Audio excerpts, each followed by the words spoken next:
अस्सलाम वालेकुम। जी कुछ दिनों से मैं वीडियो बनाना भूल गया था। कुछ पार्सल भेजे थे 2-3 दिन से, लेकिन ये कि वीडियो बनाना भूल गया। आज फिर से बना रहा हूँ। ये वीपिंग विलो की कुछ प्लांट्स रवाना कर रहे हैं। वीपिंग विलो की प्लांट्स जो है ना इस तरह के होते हैं, शेडी प्लांट्स होते हैं, सायेदार दरख्त। इससे सायेदार दरख्त बन जाती है और ये बहुत अच्छा साया देता है और ख़ूबसूरती भी है, ऑर्नामेंटल ट्री भी है। एक तो ये 4 प्लांट्स इस्लामाबाद को रवाना कर रहे हैं।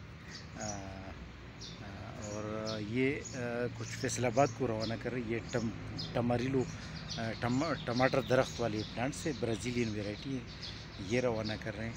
और इसमें माइटस कम्युनस ग्रीन टी का एक पौधा है, और सेब का ये इंजीर, येलो इंजीर का पौधा है, और येलो रेसबेरी वगैरह हैं जी।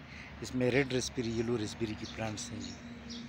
और इसमें ये वाटरमेलन प्लम जो है ना, ये एक आलू बुखारे का एक वैरायटी है, और बहुत ज़्यादा फल देती है और ज़्यादा निगहदाश्त की इसको ज़रूरत नहीं होती। बहुत अच्छी वैरायटी है और ग्रोथ भी बहुत जल्दी करती है और पैदावार भी बहुत देती है।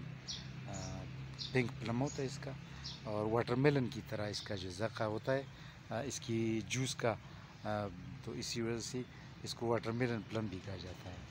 और ये रेसबेरी की प्लांट्स आप देख रहे हैं कि ये छोटे प्लांट्स हैं, लेकिन माशाल्लाह इसमें दाने लगी हुई हैं। पहले साल में ये फ्रूटिंग शुरू कर देता है।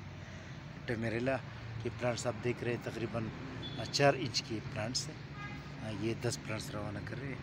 और ये वीपिंग विलो, जिस तरह मैंने कहा सायेदार दरख्त होता है, वीपिंग विलो ये जो है ना ये रवाना कर रहे हैं। सायेदार दरख्त है, बहुत खूबसूरती भी इसकी होती है और ये साए भी बना देता है।